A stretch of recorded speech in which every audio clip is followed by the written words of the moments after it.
Olá pessoal, eu sou o Bruno Farias e bem-vindo ao meu canal Física Fácil Play ou no meu canal Bruno Farias da Silva, dependendo de onde você estiver assistindo. Dando sequência aos vídeos sobre as 4 forças fundamentais da natureza, agora a gente vai falar sobre a força eletromagnética. Então vamos lá. No primeiro vídeo dessa série foi o vídeo de introdução, que eu dei uma breve resumida em todas as 4 forças fundamentais da natureza. No segundo vídeo eu falei sobre a força gravitacional e nesse vídeo agora eu vou falar, que é o terceiro vídeo da série, eu vou falar sobre a força eletromagnética. No próximo vídeo falarei sobre a força forte e por último sobre a força fraca. Então a força eletromagnética, o agente mediador dela é o fóton. Como na gravidade, né, na força da gravidade seria o graviton, e eu repito aqui que o graviton ele ainda não foi identificado, é uma suposição que esse agente mediador ele exista, né? O fóton não, o fóton a gente já sabe que ele existe, e a gente vai falar bem sobre ele nesse vídeo. A magnitude da força eletromagnética, quando comparada com a força gravitacional, que teria uma magnitude, por exemplo, de 10 elevado a 1, ou seja, 10, a força eletromagnética é 10 elevado a 39 vezes maior, ou seja, a força eletromagnética é bem maior do que a força gravitacional. E ela também tem, a força eletromagnética, um alcance infinito, como a força gravitacional. E ela também, o alcance dela é inversamente proporcional à distância ao quadrado, ou seja, quanto mais distante ela fica, ele fica menor, elevado ao quadrado, né? Ok? Então, sem muito mais perda de tempo, vamos seguindo adiante. O que é essa força eletromagnética?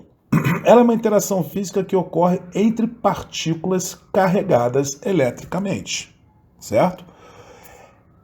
Ela é transportada por campos eletromagnéticos compostos de campos elétricos e campos magnéticos e é responsável pela radiação eletromagnética. Um exemplo de radiação eletromagnética é a luz.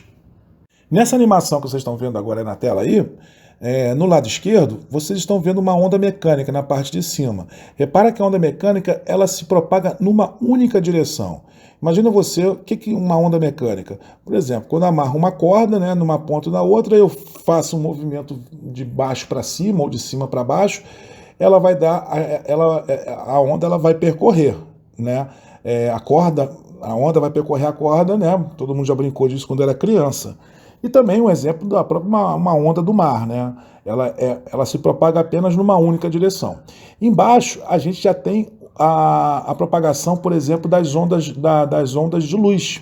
A luz, praticamente, basicamente a luz. Reparem que ela tem dois componentes, um vertical, né, que é o vermelho, que é o campo elétrico, e uma ortogonal a ela, ou seja, fazendo um ângulo de 90 graus, que é o azul, que é o campo magnético.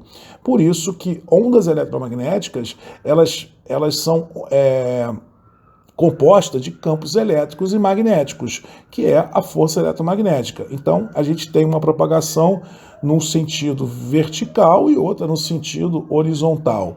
Como está bem animado aí agora, nessa animação da direita. Vocês veem aí que a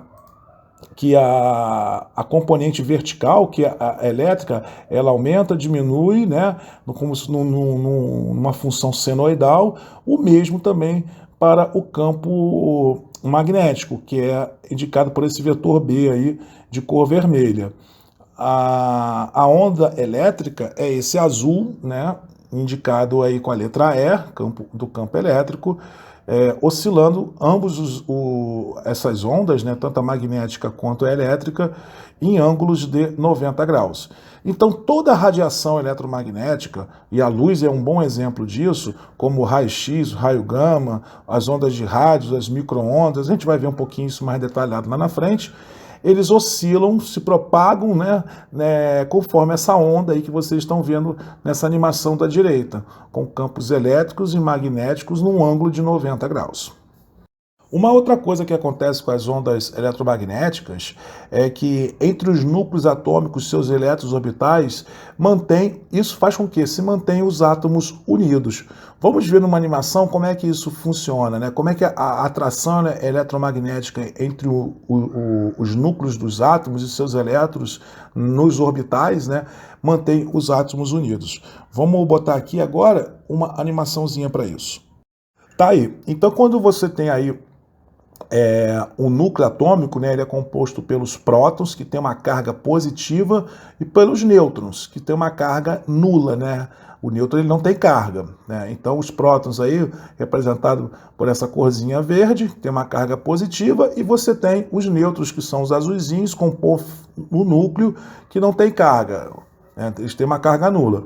E os elétrons, que são essas bolinhas vermelhas aí, representadas em suas eletrosferas, né? Girando em torno, orbitando o núcleo do átomo. Lembrando que o elétron ele tem uma carga negativa e o próton tem uma carga positiva, né? Então, o que acontece, e a gente vai ver também isso mais em detalhe na frente, cargas de sinais contrários se atraem, certo? Então o próton tem uma carga negativa, ele atrai o elétron que tem uma carga negativa. E cargas de mesmo sinal se repelem.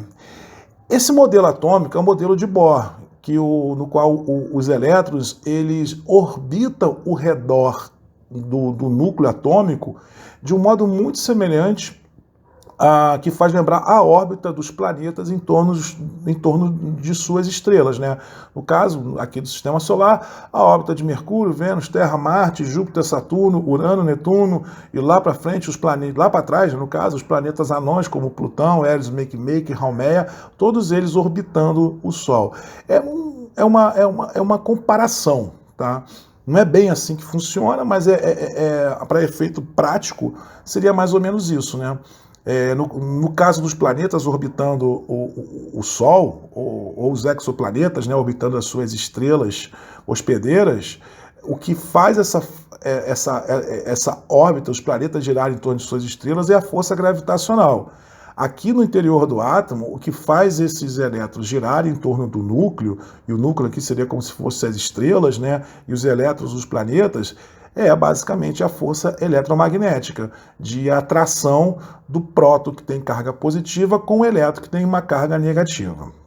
Na prática, vocês vão descobrir, e eu vou fazer ainda vídeo sobre isso, que o elétron ele pode tanto se comportar como uma partícula, que é o que vocês estão vendo aí, ou pode se comportar como onda. É a chamada dualidade onda-partícula. E isso é um dos maiores mistérios aí da mecânica quântica, né? E os físicos ainda estão tentando entender como é que esse comportamento dual ele se forma na natureza, né? Ainda estamos engatinhando um pouco nisso daí. Mas vamos esquecer essa dualidade onda-partícula, vamos pensar apenas como se fosse uma partícula, que é essa animação aí, os elétrons orbitando o núcleo atômico em função justamente da força eletromagnética que tem no próton uma carga positiva e que atrai os elétrons que são uma carga negativa. Além disso, as forças eletromagnéticas, elas também são responsáveis pelas ligações químicas entre os átomos, as quais criam moléculas, e as forças intermoleculares, como a gente está vendo aí nesse desenho. A molécula de água, que é o famoso H2O, ou seja, são dois átomos de hidrogênio, que é o cinza, que se unem a um átomo de oxigênio, formando a molécula de H2O. Todas essas moléculas, né, todos esses átomos unidos formam uma molécula de H2O, né, dois átomos de hidrogênio e um de oxigênio, que se juntam a outras bilhões, trilhões, quatrilhões, quintilhões de moléculas, né, para formar o que a gente conhece como água. Mesma coisa acontece, por um outro exemplo, com o monóxido de carbono, que é formado por um átomo de carbono e um átomo de oxigênio. O átomo de carbono, aí no caso, é o cinza, o oxigênio é o átomo vermelho. Eles se juntam. Essa junção, como no H2O, é ocasionada devido à força eletromagnética. Mesma coisa também com o CO2, que é o dióxido de carbono, que é composto por um átomo de carbono, que é o cinza, e dois átomos de oxigênio, que é o vermelho nessa figura.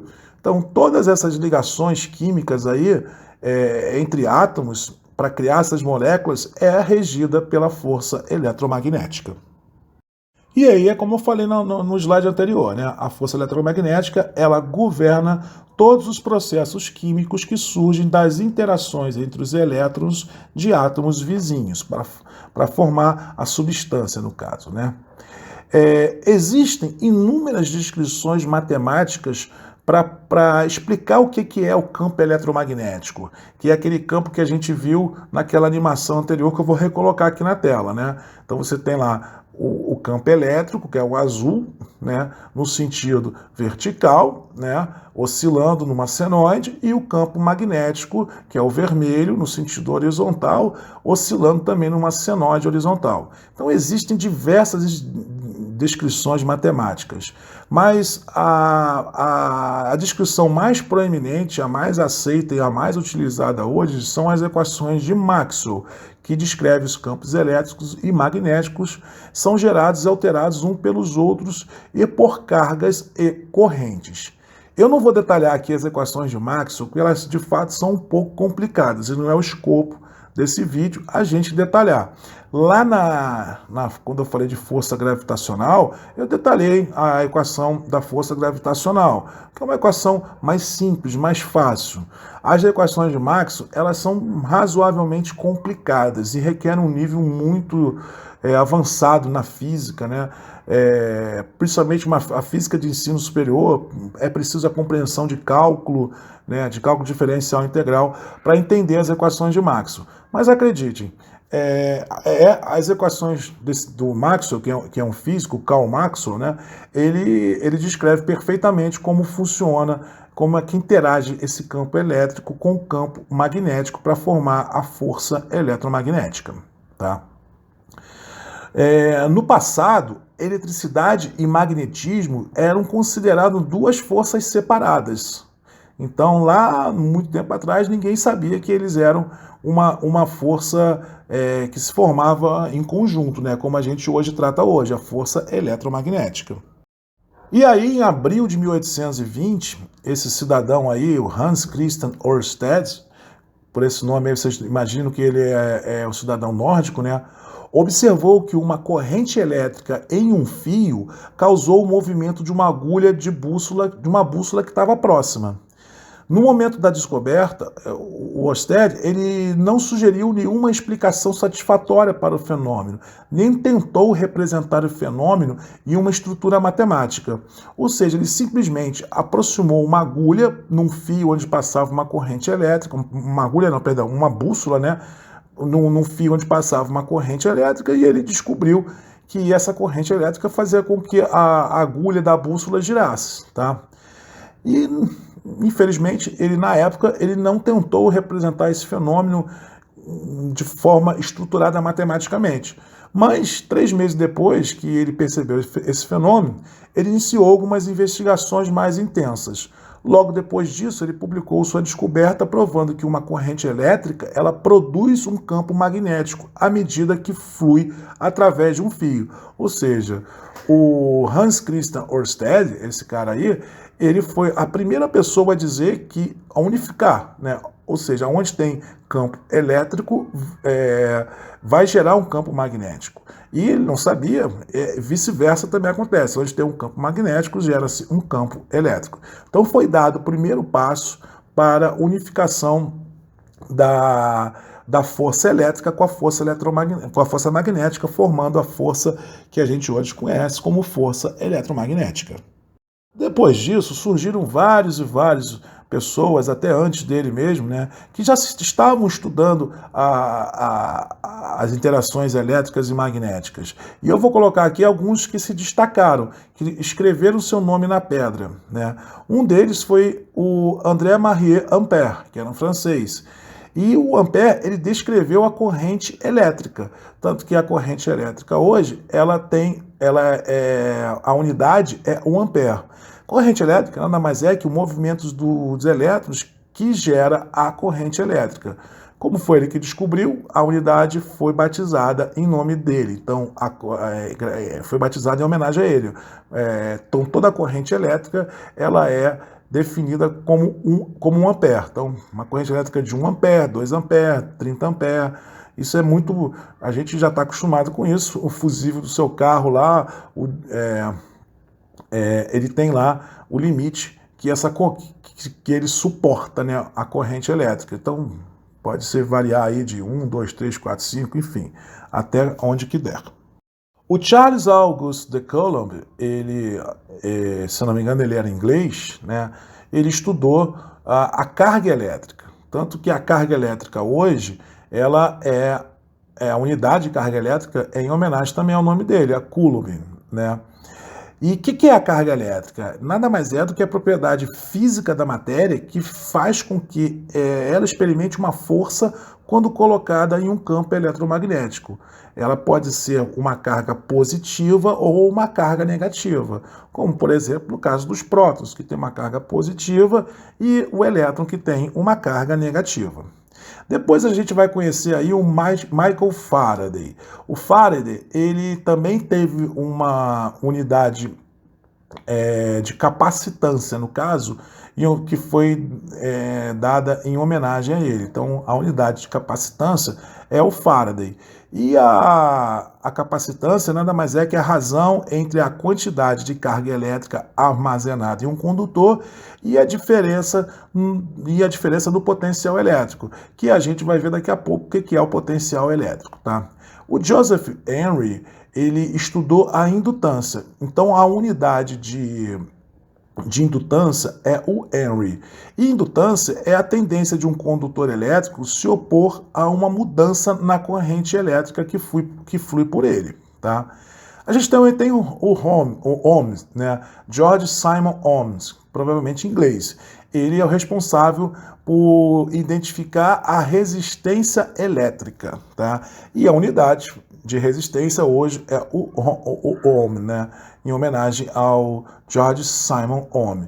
E o que é a resistência elétrica? É a capacidade de um corpo qualquer se opor à passagem da corrente elétrica, mesmo quando existe uma diferença de potencial aplicada, ok?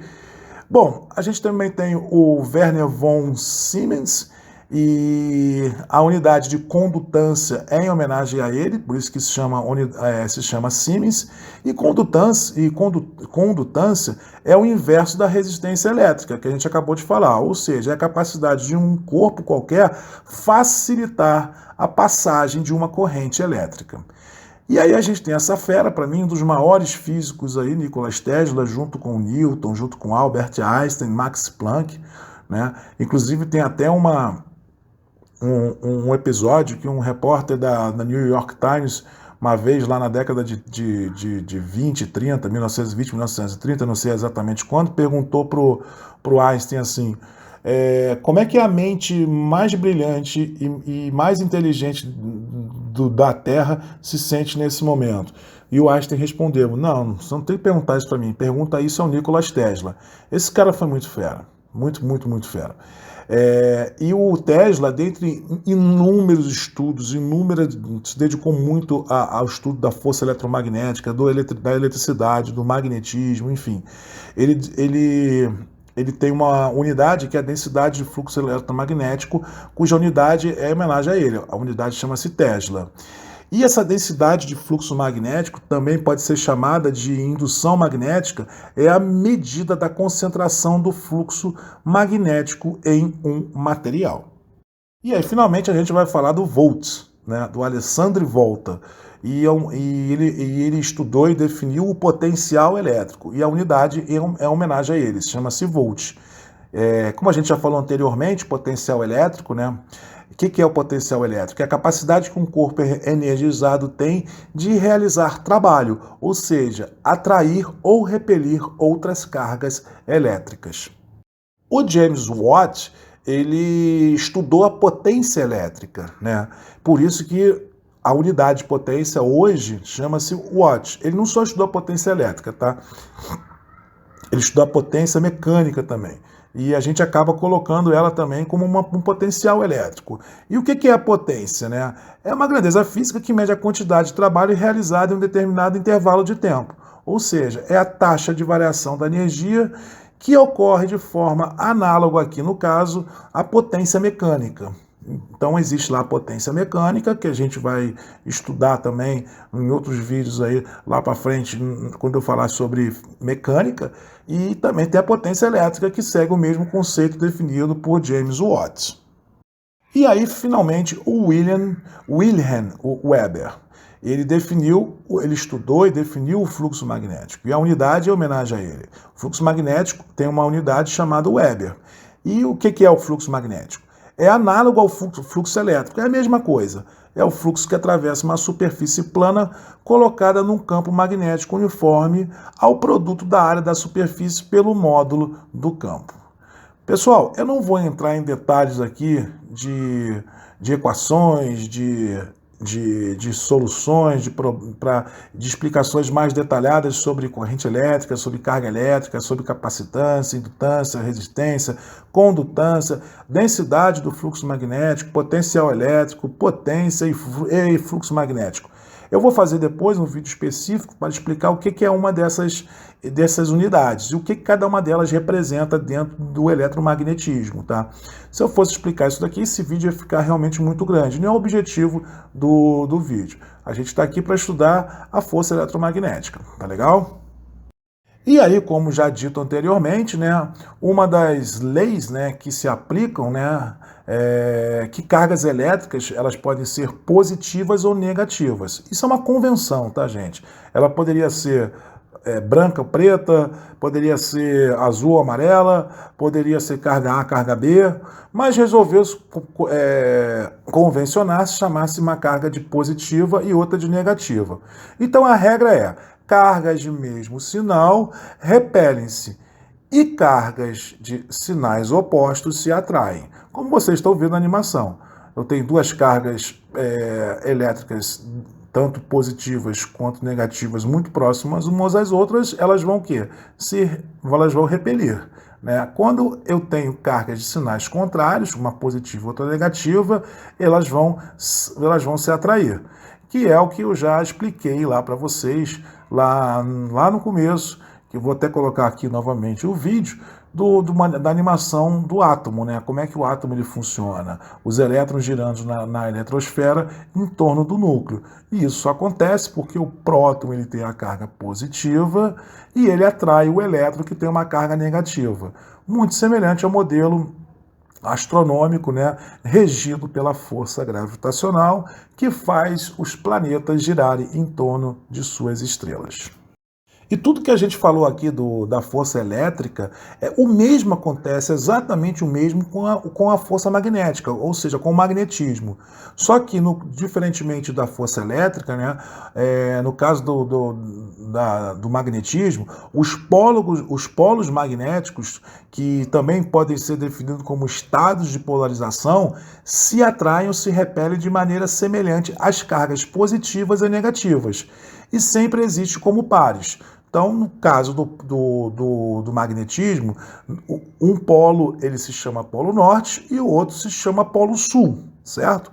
Diferentemente no caso da força elétrica, que uma carga é positiva, a outra é negativa. No magnetismo a gente trocou de nome, convencionou-se chamar-se polo norte e polo sul. E vale a mesma regra. O polo norte ele vai atrair o polo sul de um ímã, né?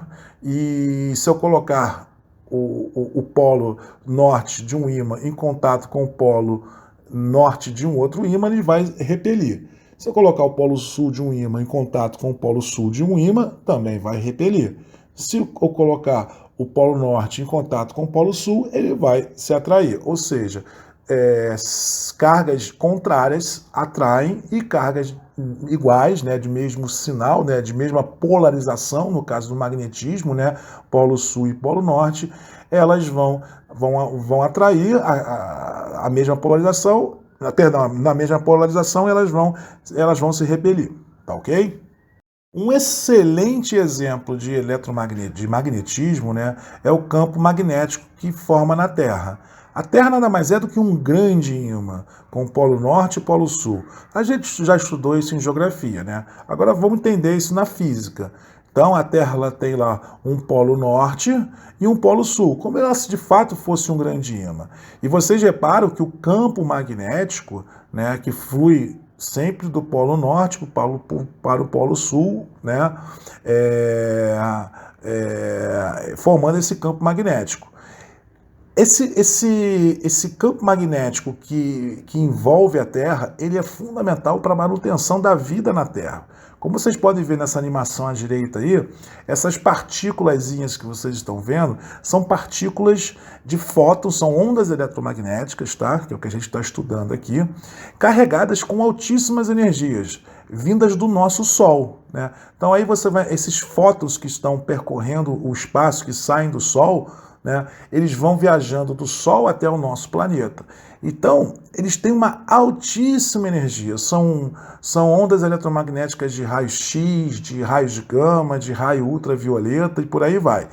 Quando eles encontram o campo magnético da Terra, o campo magnético da Terra ele atua como se fosse um escudo e não deixando que essas partículas de raio-x e raios gama, altamente energizadas, caiam na superfície da Terra. Se caíssem, pode ter certeza que a vida na Terra ela jamais teria existido. Então, a vida na Terra ela depende muito do nosso grande ímã que é formado no nosso planeta, para proteger toda a vida, seja ela mineral, vegetal e até a vida animal principalmente. E aí nessa animação, vocês estão vendo aí uma corrente elétrica passando por um fio, né? Esses vermelhinhos, bolinhas vermelhinhas aí são os elétrons. Eles corrente elétrica nada mais é que elétrons em movimento. Obviamente não é nessa velocidade, é uma velocidade muito próxima à velocidade da luz, tá? Então uma corrente elétrica dentro de um fio cria um campo magnético, como eu já falei lá no início, né? Esse campo magnético ele é circunferencial, correspondente, ele fica fora do fio. Sua direção, horário ou anti-horária, né, depende da direção da corrente no fio. Então, toda vez que eu tiver um campo elétrico percorrendo um condutor, como na figura à esquerda, vocês vão ver um campo magnético se formando, que são essas linhas verdes que estão aparecendo aí nessa animação à direita. Ou seja, gerei uma corrente elétrica nessa bobina aí amarelinha, né? Fiz passar elétrons estão correndo aí dentro, formando corrente elétrica, automaticamente, né, a gente vai gerar um campo magnético, que é esse campo em verde que vocês estão vendo aí, né? Por isso que quando a gente coloca uma bússola perto de um fio, né, que esteja energizado, ou seja, que esteja passando uma corrente elétrica, a agulha da bússola ela vai se alterar, porque eu tenho uma alteração no campo magnético ali em torno do fio. Faça essa experiência, ela é muito legal. Aliás, eu vou fazer melhor. Eu vou mostrar aqui essa experiência, esse vídeo da experiência da bússola e do campo elétrico. Então, repare, a gente tem uma pilha, né? Ela está conectada lá no polo positivo da pilha. Quando eu fecho o circuito com essa mão esquerda aí do rapaz, colocando aí no polo negativo da pilha, eu automaticamente fechei o circuito. Então está passando uma corrente elétrica nesse fio vermelho. Repara o que acontece com a bússola quando ele fecha o circuito, ou seja, faz passar um campo elétrico, uma corrente elétrica por esse fio vermelho. A agulha da bússola, ela altera o sentido. E repara que ela altera, né, ela vai procurar uma posição ali que seja perpendicular, ortogonal à propagação da corrente elétrica, né? Essa parte aí, tanto a parte vermelha da bússola, né, da agulha da bússola, quanto a parte branca, ela tende a estabilizar aí numa posição perpendicular ao fio, né? Então, é isso que acontece quando a gente faz uma corrente elétrica passar. Na verdade, a corrente elétrica ela gera um campo magnético e ela altera a agulha da bússola. No caso, a bússola ela funciona conforme eu falei, né? A Terra ela é um grande ímã, né? Então, a bússola vai sempre apontar para o polo norte magnético. né? No caso aí, para alterar essa agulha, para fazer com que ela se mexa, o campo magnético que está sendo gerado por essa corrente elétrica, ele é maior do que o campo magnético que é formado pela Terra. Por isso que ele se movimenta. Se esse campo magnético formado por essa corrente elétrica fosse menor do que o campo magnético do planeta Terra, a agulha não se mexeria. No caso é maior, então por isso que a agulha ela se mexe. Ok? E aí, essa animação é para vocês verem qual é o sentido de rotação do campo magnético, tá? O campo elétrico aí que se representa essas bolinhas vermelhas aí, que são os elétrons em movimento, né? Repara que é formado pela essa letra I aí, né? Que é o campo elétrico.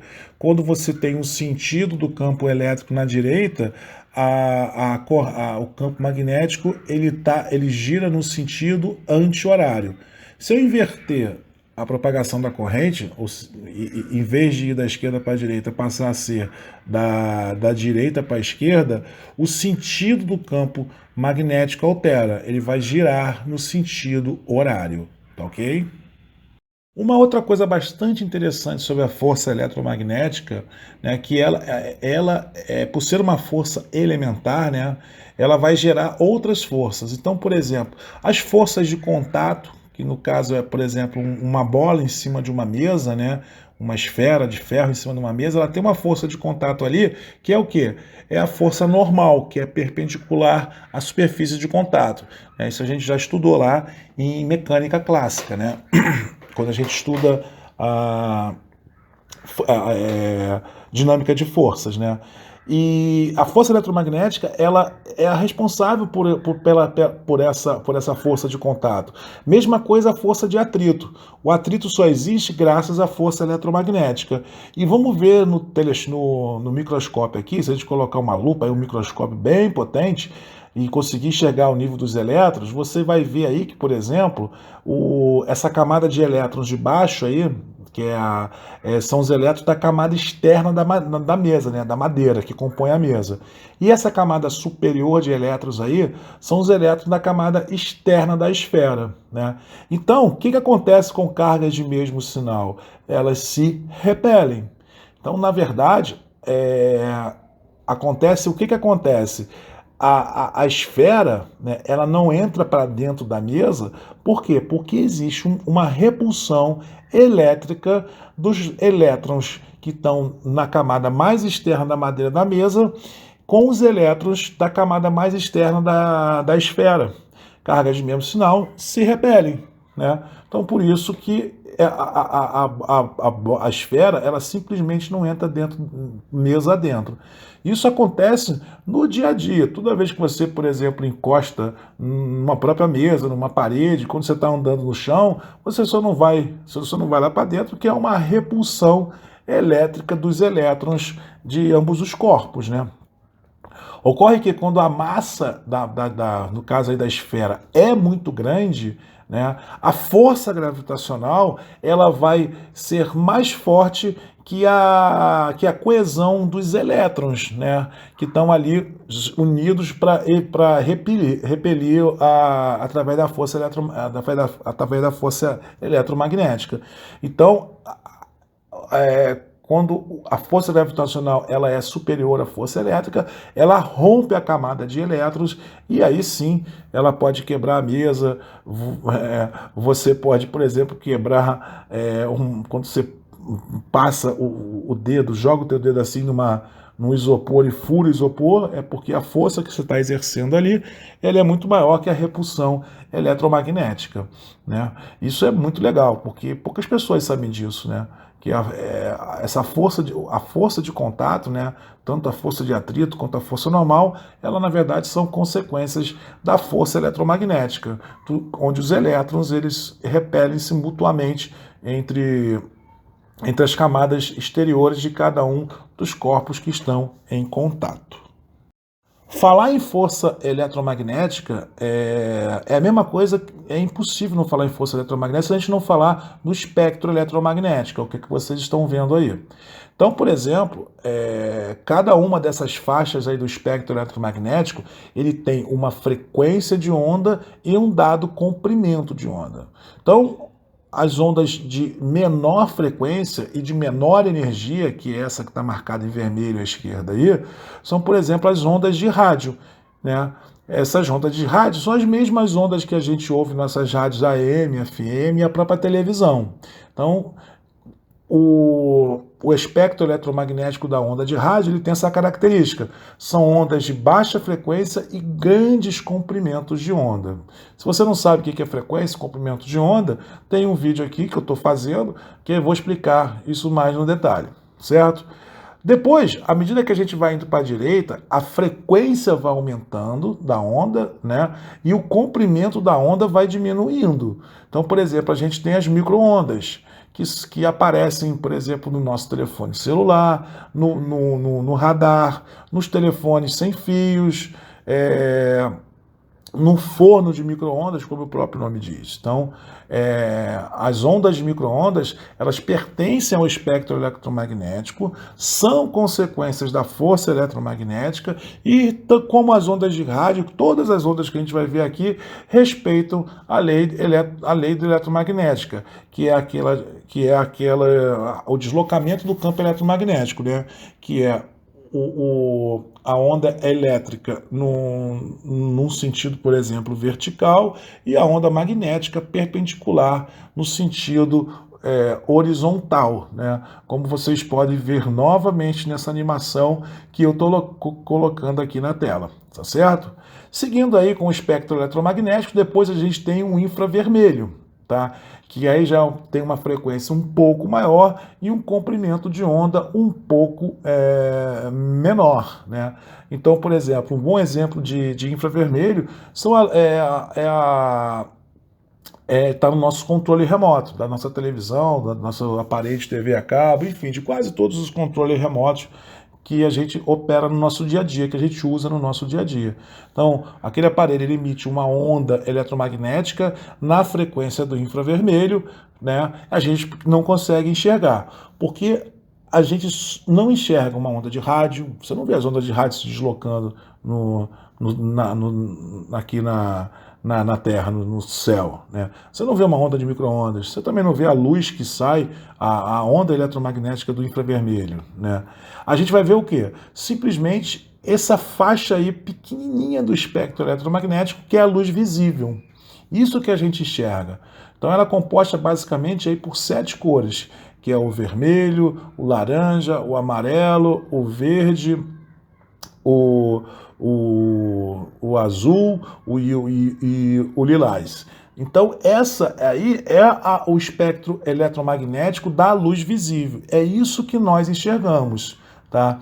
E dando aí uma ampliada aí no espectro eletromagnético, no caso da luz, que é a luz visível que a gente enxerga, ele é uma pequena faixa, tá? Bem pequena, de todo o espectro eletromagnético, que começa lá com as ondas de rádio, que eu já falei, passa pelo infravermelho e vai chegar aí na luz visível. Só para vocês terem uma ideia, uma noção, se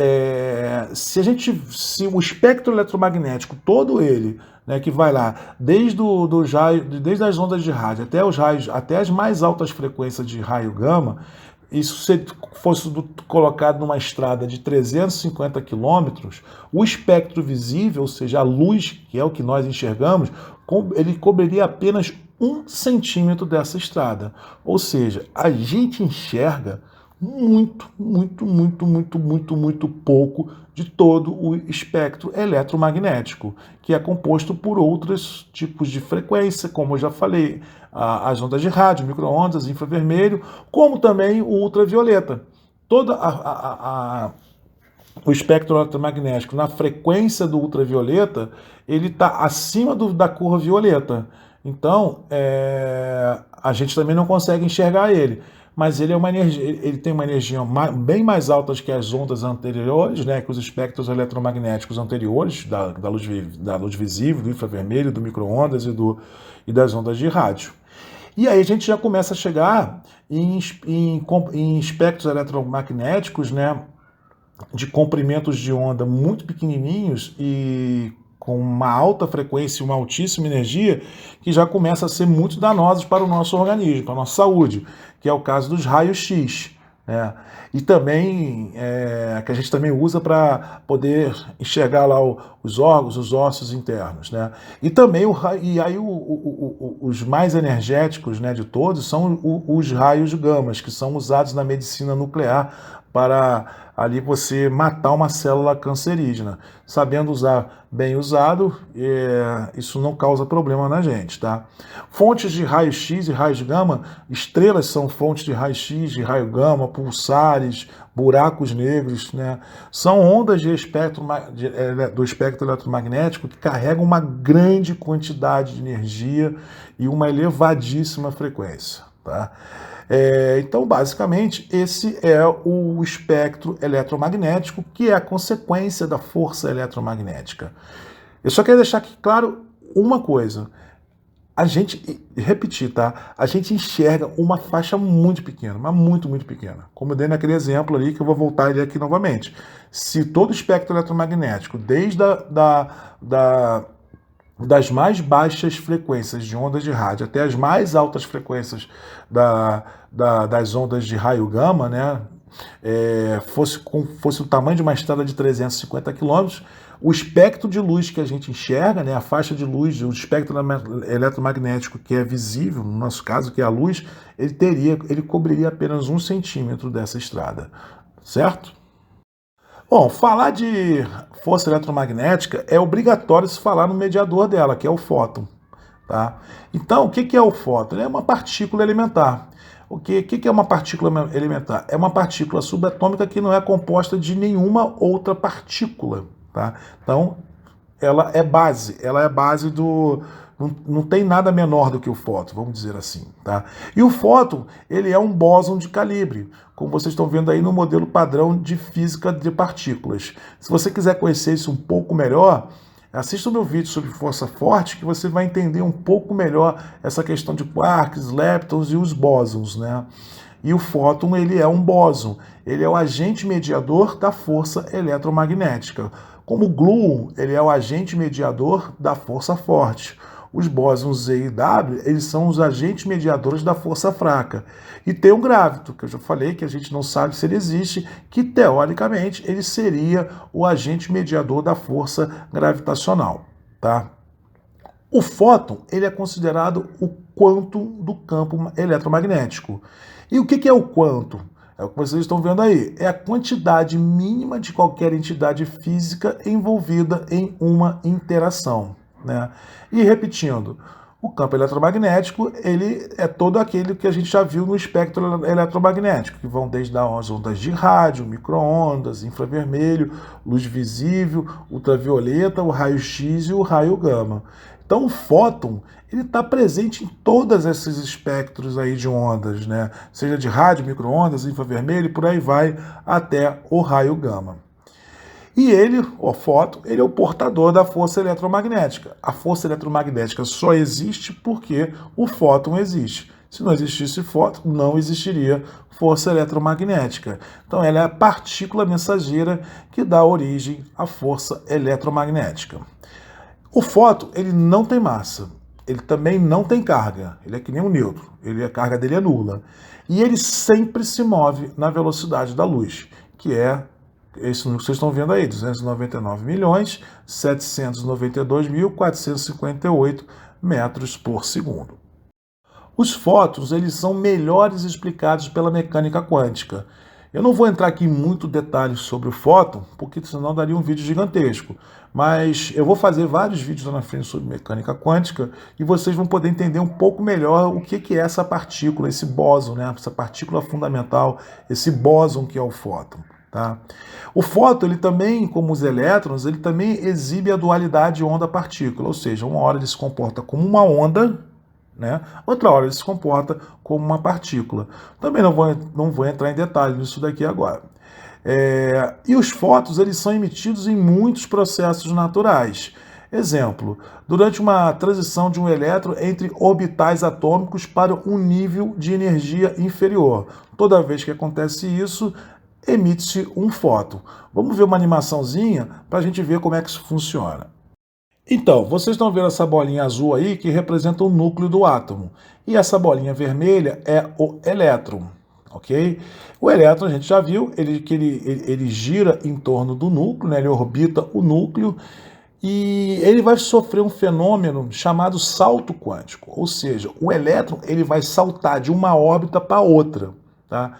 Mecânica quântica, você, quando estudar a mecânica quântica, nos vídeos que eu vou fazer lá na frente, você vai ver que ele simplesmente, o elétron ele desaparece, tá? Sem deixar vestígio nenhum de uma órbita e aparece numa outra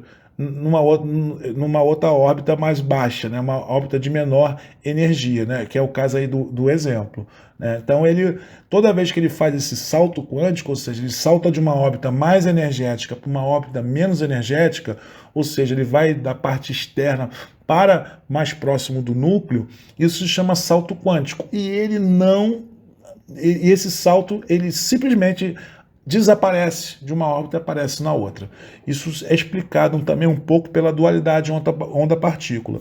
E toda vez que o elétron faz esse salto quântico, né, ele emite um fóton, como vocês estão vendo nessa animação aí. Essa setazinha aí preta, meio curva, né, é um fóton que é emitido quando um elétron ele salta de uma órbita mais energética para uma órbita menos energética. Tá? O contrário também acontece. Quando um elétron ele recebe um fóton, ele automaticamente ele pula de uma órbita menos energética para uma órbita mais energética, ou seja, ele vai em direção, ele se afasta do núcleo. Né? O fóton, como ele é carregado de energia, né, ele, quando se choca com o elétron, ele transfere energia para o elétron. Então ele tem que saltar para uma órbita mais energética, uma órbita mais afastada do núcleo. O contrário é a mesma coisa, né? Quando ele migra de uma órbita mais energética, ou seja, mais afastada do núcleo, uma órbita menos energética, que é mais próxima do núcleo, ele está perdendo energia. Então ele solta um fóton. Então isso é uma das maneiras na natureza de termos uma emissão de fótons. Uma outra maneira de emitir-se fótons é quando uma partícula e sua antipartícula correspondente são aniquiladas. Por exemplo, a aniquilação do elétron e do próton. Vamos ver um videozinho para vocês entenderem isso melhor. Então, nessa animação aí vocês estão vendo um elétron, que é uma partícula, que é essa bolinha vermelha, e sua antipartícula, que é o pósitron.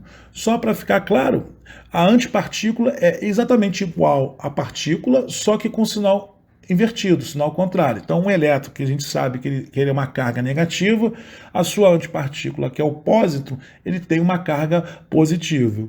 Então, toda vez que um elétron se choca com o pósitron, toda vez que o elétron se choca com o pósitron, eles se aniquilam. O elétron some e o pósitron some. E com isso é o quê? É emitido um fóton. Tá? Isso é uma outra maneira também de se emitir fótons na natureza. E uma outra maneira também da gente emitir fóton, né, do fóton ser emitido na natureza, é quando uma carga ela é acelerada. Então, se eu pego um elétron, acelero esse elétron, ele vai emitir fótons, certo? Bom, vou repetir aqui o espectro eletromagnético e lembrar para vocês que todo o espectro eletromagnético, que é consequência da força eletromagnética, só existe porque existe o fóton. Então, toda vez que o fóton ele é emitido, ele varia de acordo com a sua energia, entre ondas de rádio, que tem menor energia, até raios gama de maior energia. Então, por exemplo, se o fóton tiver uma baixa energia, ele vai ser uma onda de rádio, uma onda de micro-ondas, né? Se ele tiver uma altíssima energia, ele vai ser um raio gama ou um raio X. Tá legal? Gente, sobre força eletromagnética, era basicamente isso que eu tinha que passar para vocês. Ainda tem bastante coisa para se falar, mas acho que cumpri aqui o meu objetivo, minha missão de que passar o básico para vocês entenderem o que é a força eletromagnética. Qualquer coisa além disso, começa a entrar muito no detalhe mais técnico, mais acadêmico, envolvendo contas, equações, fórmulas um pouco até complicadas, né, como é o caso das equações de Maxwell. Então, eu vou encerrar o vídeo por aqui, agradecendo demais você ter chegado até aqui, por ter assistido. Se você gostou, não esqueça de deixar o seu joinha, dar o seu like. Se você não é inscrito, se inscreve no canal, compartilhe o vídeo e se inscrevendo no canal, não esqueça de adicionar o sininho para lembrá-lo e de toda vez que o nosso canal enviar um vídeo novo, né? Esse é um canal de cultura, de ciência, de religião, sem nenhum fim lucrativo, que tem por único objetivo educar. E isso eu faço com o maior prazer. Tá legal? Gente, muito obrigado por ter vindo até aqui. Até o próximo vídeo. Tchau, tchau.